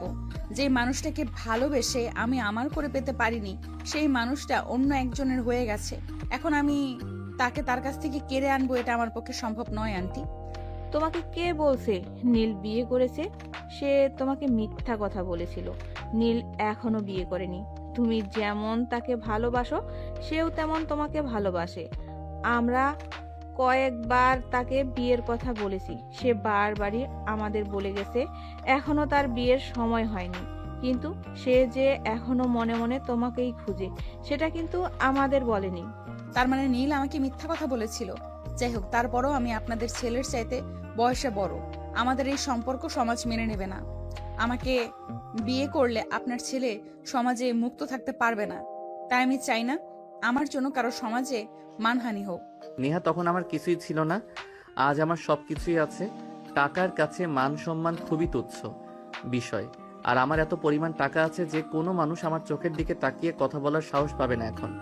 সেটা আমি খুব ভালো করেই জানি, কারণ তোমার যদি এত টাকা পয়সা না থাকতো তাহলে তুমি নীল গ্রুপ অফ ইন্ডাস্ট্রিজের একটা কোম্পানির মালিক হতে পারতে না। কিন্তু তারপরও আমার মনে হয় তোমার আমাকে বিয়ে করাটা ঠিক নয়। আমি তোমার বয়সে বড়। আমরা এখন তোমরা বিয়ে কবে করবে সেটাই শুনতে চাই। অনেক শুনেছি তোমাদের এসব ইয়ার্কি ফাজলানোর কথাবার্তা। এখন তোমরা বিয়েটা করে নাও, তারপর সিরিয়াল কিন্তু আমাকেও বিয়েটা করার সুযোগ তো দাও। ওরে ফাজিল, তোর যখন এতই বিয়ে করার ইচ্ছে তাহলে তুই বিয়ে করছিস না কেন? আমরা তো সেই কবে থেকেই বলছি তোকে বিয়ে দেওয়ার জন্য, কিন্তু তুই তো বলছিস এখন তোর পড়াশোনা করার সময়, তুই এখন বিয়ে করবি না। আরে ভাইয়া, নিজের বিয়ের কথা কি আর সরাসরি বলা যায় নাকি? যাই হোক, এখন আগে তোমার বিয়েটা করো, তারপর না হয় আমার বিয়ে নিয়ে চিন্তা করা যাবে। তাই নাকি নন্দিনী? তাহলে আছে নাকি কেউ ভালোবাসার মানুষ? বলে দাও আমাদেরকে, তাহলে তো আমাদের কোনো পরিশ্রম করতে হবে না, অযথাই কষ্ট করে ছেলে খুঁজতে হবে না। আরে ভাবি, আমি এমনিতেই ইয়ার্কি করছিলাম। প্রেমটা এমন সব যে কোনোদিন আমাকে দিয়ে হয়নি। আর হবেও না। তোমরা আগে বিয়েটা করে নাও, তারপর দেখে শুনে একটা ছেলে দেখে আমাকেও বিয়েটা দিয়ে দিও, তাহলেই হবে। ব্যাস, আর কিচ্ছু চাই না আমার। যাই হোক, হয়েছে, এবার তোমাদের কথাবার্তা বন্ধ করো। তা বিয়ান সাহেবা, আপনার পুত্রবধূকে কবে নিজের ঘরে তুলে নিতে চান সেটাই বলেন। আমিও চিন্তামুক্ত হলাম। এমনিতে আমার শরীরের অবস্থা খুব একটা ভালো নয়। মেয়েটাকে নিয়ে যত চিন্তা ছিল, এখন যেহেতু মেয়েটা নিজের ভালোবাসার মানুষকে নিজের করে পেতে চলেছে, তাহলে তো আমার আর চিন্তা করার কোনো কারণই থাকে না। হ্যাঁ, আপনি একদম ঠিক কথাই বলেছেন। আপনাকে কেন চিন্তা করতে হবে? নেহার জন্য তো আমরা রয়েইছি। আপনার যদি কোনো আপত্তি না থাকে তো আগামী শুক্রবারই আমরা এই শুভ কাজটা সেরে ফেলতে চাই। হ্যাঁ বিআই সাহেব, ভাবি একদম ঠিক কথাই বলেছেন। আমরা আগামী শুক্রবারই নেহা মামুনিকে আমাদের বাড়িতে নিয়ে যেতে চাই। আচ্ছা ঠিক আছে, আপনারা যা বলবেন এ ব্যাপারে আমার কোনো অমত নেই। অতঃপর এই খুশির খবরে সবাই মিষ্টিমুখ করলো। আর কথাবার্তা শেষ হলে নীল তার পরিবার নিয়ে বাড়িতে চলে আসলো। এদিকে সেদিন রাতেই নেহা নীলকে ফোন করে আর বলে, যদি আমাকে ভালোই বাসো তাহলে সেদিন মেনে নাওনি কেন আমাকে? সেদিন তো আর আমি তোমার যোগ্য ছিলাম না। আমি তোমাদের অফিসের সামান্য একজন এমপ্লয়ি ছিলাম। তোমার বাবা যেমন আমাদের সম্পর্ক মেনে নিত না, তেমনি বাহিরের মানুষ যেন আমাদের সম্পর্ক মেনে নিত না। সবাই বলতো আমি টাকা পয়সার লোভে পড়ে তোমাকে বিয়ে করেছি। কিন্তু এখন তো তোমাদের চাইতে আলহামদুলিল্লাহ আমার অনেক বেশি টাকা পয়সা আর সম্পত্তি আছে। এখন তো আর কেউ আমাকে এটা বলতে পারবে না যে আমি টাকা পয়সার জন্য তোমাকে বিয়ে করেছি, তাই না? হ্যাঁ, সবই বুঝতে পেরেছি। জানো এই দিনগুলো আমার কতটা কষ্টে কেটেছে। আমি তো তোমাকে ভালোবাসতাম। প্রত্যেকটা সেকেন্ড, প্রত্যেকটা মিনিট আমি তোমার জন্য অপেক্ষা করতাম কখন একবার তোমার সঙ্গে দেখা হবে। জানো, তুমি আমাদের অফিস থেকে চলে যাওয়ার পর তোমাকে আমি কত খুঁজেছি, কিন্তু কোথাও খুঁজে পাইনি। অফিস থেকে তোমার ঠিকানা নিয়ে আমি তোমার বাড়িতে পর্যন্ত গিয়েছিলাম, কিন্তু সেখানে গিয়ে জানতে পারলাম তোমরা সেখান থেকে চলে গিয়েছো। আমি একদম ভেঙে পড়েছিলাম, কিন্তু তারপর ভাবছিলাম পৃথিবীটা গোল, আজ না হোক কাল তোমার সঙ্গে আমার দেখা হবে। আর সেটাই হলো। আজ ভাগ্যের পরিহাসে তোমার সঙ্গে দেখাটা হয়েই গেল। হ্যাঁ, আল্লাহ পাক রাব্বুল আলামিন উত্তম পরিকল্পনাকারী। উনি ঠিক করে রেখেছেন আমাদের কার সঙ্গে কি হবে। তাই তো আজ তোমার সঙ্গে আমার দেখা হয়েছে। যাই হোক, অবশেষে আমরা দুজন দুজনকে পেতে চলেছি। এটাই আমাদের দুজনের জন্য যথেষ্ট। অতঃপর দুজন কথা বলা শেষ করে ঘুমিয়ে পড়লো। এদিকে দেখতে দেখতে তো এক সপ্তাহ সময় কেটে গেল। তাদের বিয়ের কাজও সুসম্পন্ন হলো। নীল আর নেহা দুজনেই বিয়ে করে সুখে শান্তিতে সংসার করতে। আর এদিকে দেখতে দেখতে 2টা বছর কেটে গেল। নীল আর নেহার ঘর আলো করে একটা কন্যা সন্তানের জন্ম হয়েছে। নীল ভালোবেসে তার মেয়ের নাম রেখেছে নিশু। নিশু এখন একটু একটু হাঁটতে শিখেছে আর কথাও বলতে শিখেছে। সে আব্বু আর আম্মু বলতে পারে। নেহা এখন অফিস সামলায় না, এখন তার বাচ্চাকে সামলাতেই ব্যস্ত। নীল তার অফিস সামলায় আর নেহার অফিস তার কর্মচারীরা সামলায়। আর কোনো প্রয়োজন হলে সেটাকে নীল সমাধান করে। তাই কাজ নিয়ে নীলকে খুবই ব্যস্ত থাকতে হয়। তারপরও নীল সবসময় নেহাকে বলে, তোমাকে কোনো কাজ করতে হবে না। অফিসের সব কাজ আমি একাই সামলাতে পারবো। তুমি শুধু আমার রাজকন্যাটাকে দেখে রাখো, ব্যাস এইটুকুই চাওয়া তোমার কাছে। কিন্তু দুইটা অফিস একা সামলাতে তোমার অনেক কষ্ট হচ্ছে। আমি তোমাকে একটু হলেও সহযোগিতা করতে পারি। তাছাড়া আমরা চাইলেই আমাদের মেয়ের জন্য বাড়িতে আয়া রাখতে পারি। না, সেটার কোনো প্রয়োজন হবে না। একটা সন্তান মায়ের কাছে যতটা কমফোর্টেবল হয় অন্য লোকের কাছে ততটা কমফোর্টেবল হয় না। তাই আমার যত কষ্টই হোক আমি সবটা সামলে নিব। কিন্তু তোমাকে আমার মেয়েকে সামলাতে হবে। আমার মেয়ে আমার কাছে 7 রাজার ধন, এর চাইতে বড় সম্পদ আর কিছুই হতে পারে না। তাই বুঝি মেয়েকে শুধু তুমি একাই ভালোবাসো আর আমি ভালোবাসি না? মেয়ের প্রতি কি আমার কোনো আগ্রহ, ইন্টারেস্ট নেই নাকি? আমি সেটা তোমাকে বলিনি। মেয়েকে আমি যতটা ভালোবাসি ঠিক ততটা তুমিও ভালোবাসো। কিন্তু তারপর আমি তো বাবা, আর মেয়েদের প্রতি বাবার একটু ভালোবাসা বেশিই থাকে। হয়েছে হয়েছে, শাক দিয়ে আর মাছ থাকতে হবে না। আমি খুব ভালো করেই বুঝি তুমি কি বলো আমাকে। আরে বাবা, লক্ষ্মী বউটা আমার রাগ করে কেন? আমি তো তোমাকেও অনেক বেশি ভালোবাসি। এমন করে না প্লিজ।